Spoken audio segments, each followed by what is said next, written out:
Hello, everyone. This is Tom Fox back again with Matt Kelly for another episode of the award winning Compliance Into the Weeds. Today, we're going to take up the Friday night massacre where Donald Trump fired almost all of the inspector generals in the U.S. government.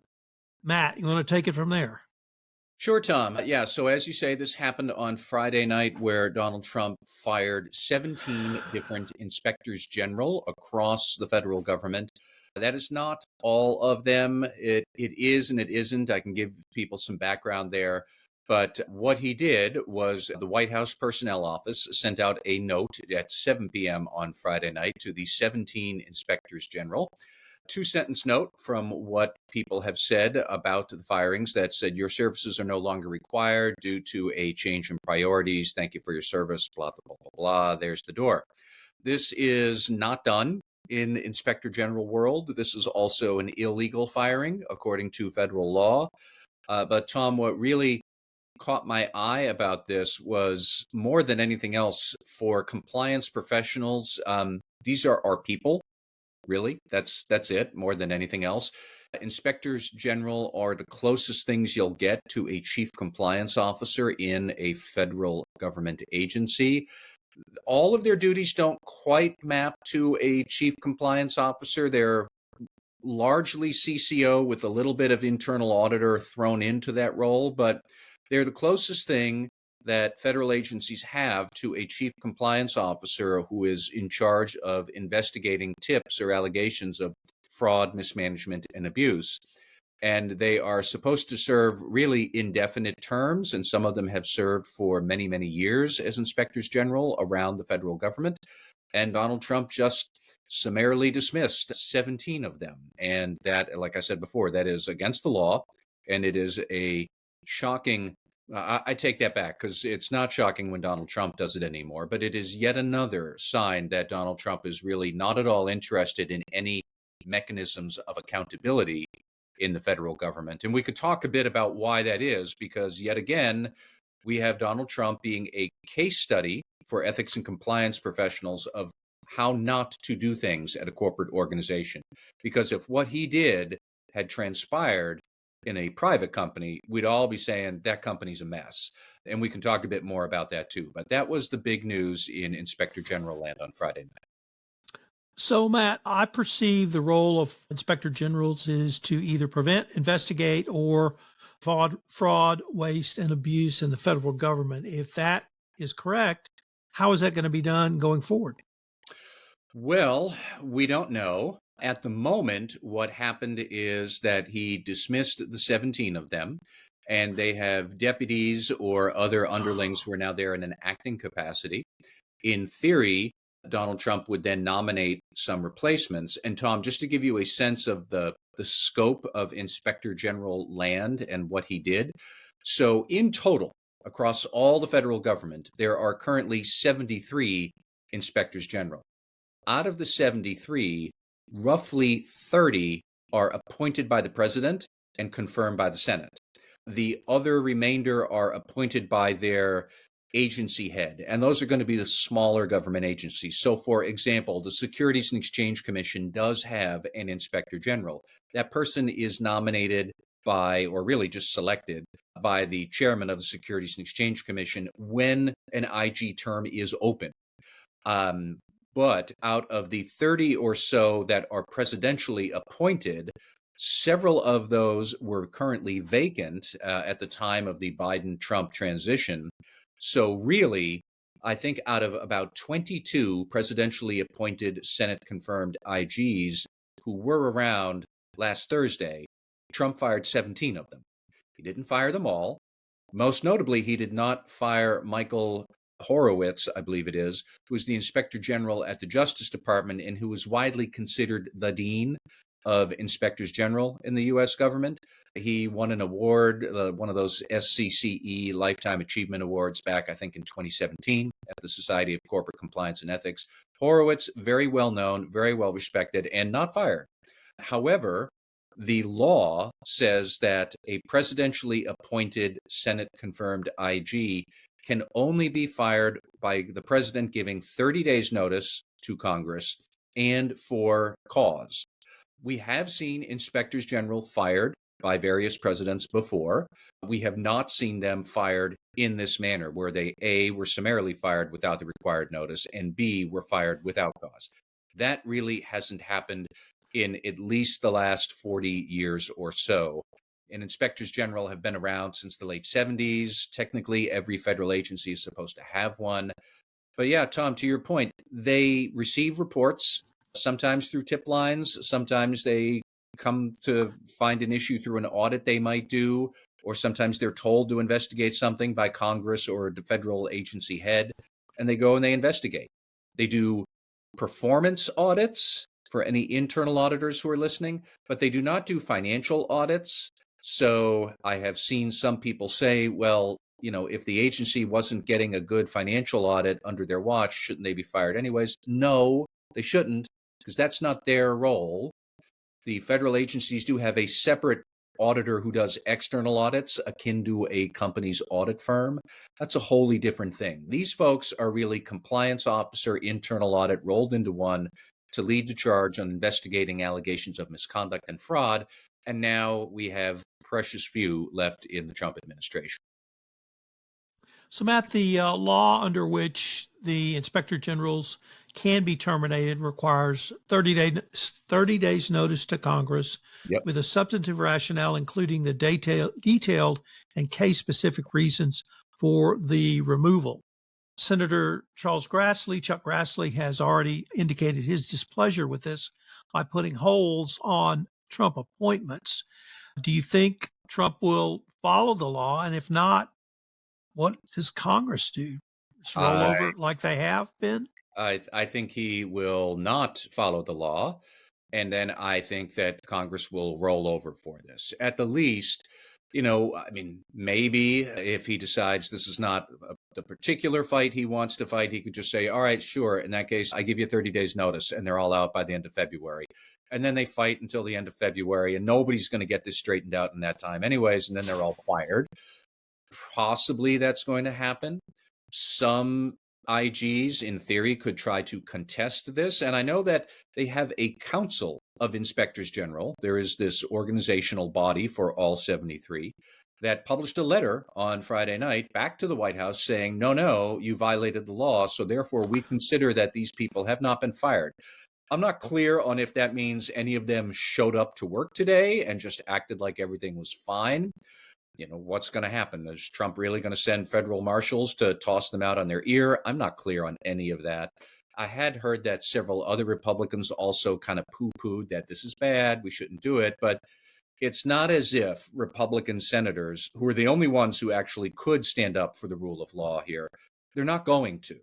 And I don't think that Chuck Grassley, who is really the godfather of inspectors general and whistleblowing and whistleblower protection, I don't think he's actually going to do anything real. He's not going to scuttle a controversial nominee. He certainly didn't do that when Pete Hegseth was up for confirmation last Friday for defense secretary. There are others that are going to be close calls. I'll believe it when I see it, that Republicans actually stand up for inspectors general. But in that case, we just have this quasi sort of inspector general apparatus that's not really under any strong leadership. Think of the message that Trump's firings send to the remaining inspectors general, that they are probably quite scared that am I going to be next? And, how are they supposed to function objectively and independently, which is their job under the law, to be able to try and root out fraud and waste? This is just going to be a dead letter from here forward. Now, earlier in your remarks, you contrasted this, or compared this rather, to something like this that happened in the private sector. But I wanted to pick up on something you just said, which is the rule of law. So whistleblowing, inspector generals, the rule of law, TikTok, Trump attempting to or overruling the Supreme Court on the TikTok ban, trying to, via presidential fiat, do away with the 14th Amendment, right, birthright citizenship. Is this one more stake in the heart of the rule of law? And even if we just kept it to the requirement for people to now whistleblow, affirmative requirement to whistleblow on legal activities, in the form of anti-discrimination, now coupled with firing the people who oversee fraud, waste, and abuse. Well, before we get too far down that road, let me just back up and say here's what Donald Trump claims that was his rationale for firing everybody. Basically, he said, and he has spoken to reporters about this over the weekend, that the president should have the right to bring in good people, and he wanted people he has confidence in. And we all know that's not accurate. Like, confidence in what? Confidence in their duty and their ability to do their job and their ability to follow the law? No. He's really talking about confidence in their loyalty to him personally. And, they're just going to remember he's the one who signs their paycheck. So if he is setting that precedent with these, the biggest of the inspector generals, because as I said, these are the 17 presidentially appointed, and the rest are a smattering who escaped the axe, and then a bunch of smaller agency IGs. They're all going to see the message that they are not safe, and that to protect their livelihood, and I don't fault them for being worried about keeping their job, they're going to have to put their loyalty to the president and his bidding above their job. That's not something any compliance officer would agree with if we said, should that be the case at your company? Should you only investigate allegations of misconduct that the CEO says are important and ignore everything else? And if you do look into other allegations, you're going to be fired, and don't tell anybody about it. Nobody would think that is a good and healthy thing at a private company's compliance function. That is what is going to wind up happening in the Trump administration now.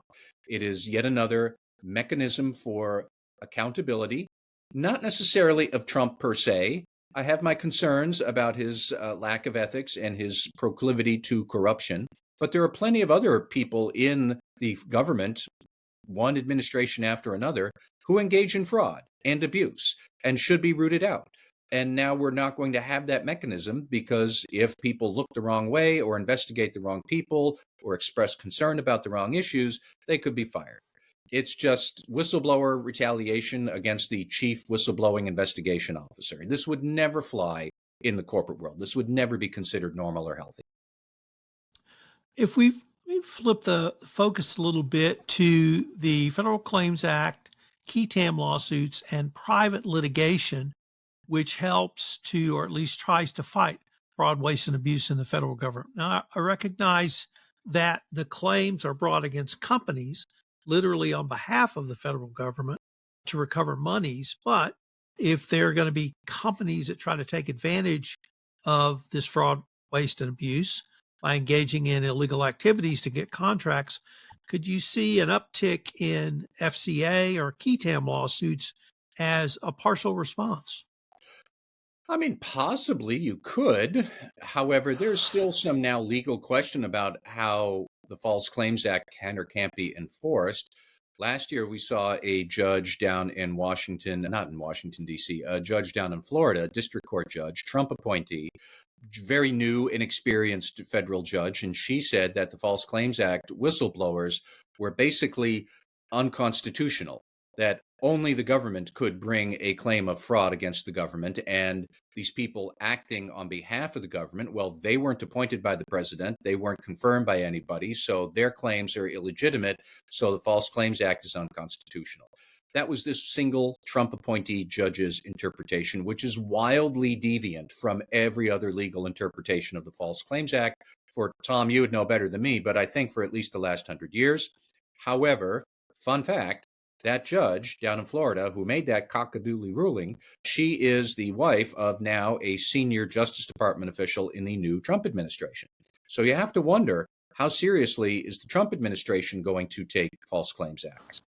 Even if we allow qui tam whistleblowers to pursue their claims as is, that is not easy for a qui tam whistleblower to do. It often takes years. It is very expensive. It's highly speculative. When the Justice Department intervenes and picks up a False Claims Act case, that certainly gives it the imprimatur and heft that suddenly the company accused of fraud is, yikes, now it's real. Now we better get serious about reaching some sort of a settlement. If that mechanism goes away, then sure, False Claims Act cases might still press on. Maybe they'll even step up and increase. but I don't necessarily know that that is going to be an effective solution to the various other types of fraud and waste that go on. Never mind that that's only for fraud against the government in contracting disputes. There's plenty of other misconduct that goes on in the federal government that is beyond the reach of the False Claims Act, and we're not going to be enforcing that either if we have feckless IGs who are being packed and larded in there by the Trump administration. Is there anything positive you see out of this other than us getting a podcast out of it? Well, certainly us getting a podcast is probably the most positive thing for most people all day long. I mean, I just keep coming back to how in the first Trump administration, Tom, you and I on a regular basis wound up talking about how Trump's approach to ethics in leadership and corporate organization were just so ham-fisted and going against the common sense of any ethics and compliance imperative out there, that he was just this endless source of examples of what not to do.